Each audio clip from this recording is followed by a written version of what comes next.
Pathiripala Akalur canal റോഡിന്റെ ശോച്യാവസ്ഥയ്ക്ക് പരിഹാരം കാണാത്തതിൽ പ്രതിഷേധിച്ച് പ്രദേശവാസികൾ വോട്ട് ബഹിഷ്കരിക്കാൻ ഒരുങ്ങുന്നു. ലക്കിടി പേരൂർ പഞ്ചായത്തിലെ 6-ാം വാർഡിൽ കനാൽ റോഡിൽ താമസിക്കുന്ന നാട്ടുകാരാണ് വോട്ട് ബഹിഷ്കരിക്കാൻ ഒരുങ്ങുന്നത്.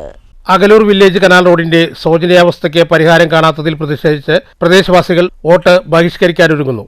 ലക്കിടി പേരൂർ പഞ്ചായത്തിലെ 6-ാം വാർഡിൽപ്പെട്ട കനാൽ റോഡിൽ താമസിക്കുന്ന നാട്ടുകാരാണ് വോട്ട് ബഹിഷ്കരണമായി എത്തുന്നത്. കഴിഞ്ഞ ദിവസം യോഗം ചേർന്നെടുത്ത തീരുമാനത്തിലാണ് വോട്ട് ബഹിഷ്കരണമെന്ന് മുന്നറിയിപ്പ് നൽകിയത്. കനാൽ റോഡിൽ വോട്ട് ബഹിഷ്കരിക്കുമെന്ന ബോർഡും സ്ഥാപിച്ചിട്ടുണ്ട്. അകലൂർ ക്ഷേത്രത്തിലേക്ക് പോകുന്ന കനാൽ റോഡാണിത്. നിരവധി കുടുംബങ്ങൾ ഇവിടെ താമസിച്ചു വരുന്നുണ്ട്. വർഷങ്ങളായിട്ടും കനാൽ റോഡ് കുണ്ടും കുഴിയും നിറഞ്ഞ് തകർന്ന് കിടപ്പാണെന്നും ഓട്ടോറിക്ഷ പോലും വരുന്നില്ലെന്നും പ്രദേശത്തുകാർ പറയുന്നു. ഒരു രാഷ്ട്രീയ പാർട്ടിയും ഇന്ന് ഇവരെ റോഡ് നന്നാക്കാൻ നടപടി സ്വീകരിച്ചിട്ടില്ലെന്നും ഇവർ പരാതിപ്പെട്ടു.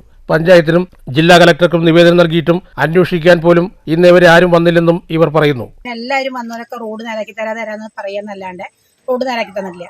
ഇപ്പൊ ഒരു മഴ പെയ്താൽ ഞങ്ങൾക്ക് ചളിയും വെള്ളമൊക്കെ കെട്ടിയിട്ട് വണ്ടി വാനൊന്നും പോകാൻ പറ്റില്ല. കുട്ടികൾക്ക് പോകാനും ബുദ്ധിമുട്ടാണ്. ഞങ്ങൾക്ക് ഒരു വയ്യാണ്ടായ ഒരു വണ്ടി വിളിച്ചാൽ പോലും വരുന്നില്ല. അപ്പൊ ഞങ്ങൾ ഇപ്രാവശ്യം വോട്ട് ചെയ്യാൻ പോകുന്നില്ല എന്നുള്ളൊരു തീരുമാനം എല്ലാ കുടുംബക്കാരും കൂടിയിട്ട് തീരുമാനിച്ചിട്ടുണ്ട്. അതുകൊണ്ട് ഞങ്ങൾ 2 സൈഡും ഓരോ ബാനർ വെച്ചിട്ടുണ്ട്. ഞങ്ങൾ അത് കണ്ട് എല്ലാവരും തീരുമാനിച്ചാണ് വോട്ട് ചെയ്യാൻ പോകുന്നത്. പക്ഷെ ഞങ്ങളുടെ കൂടെ ആരും ഞങ്ങൾക്ക് റോഡ് നേരാക്കി തരാൻ തീരുമാനിക്കണോ ആ പാർട്ടിന്ന് ഞാൻ പറയുന്നില്ല, ആരാണോ ഞങ്ങൾ സഹായിക്കുന്നത് അവരെ കൂടെ ഞങ്ങൾ ഞങ്ങൾക്ക് ഉറപ്പ് തരണം.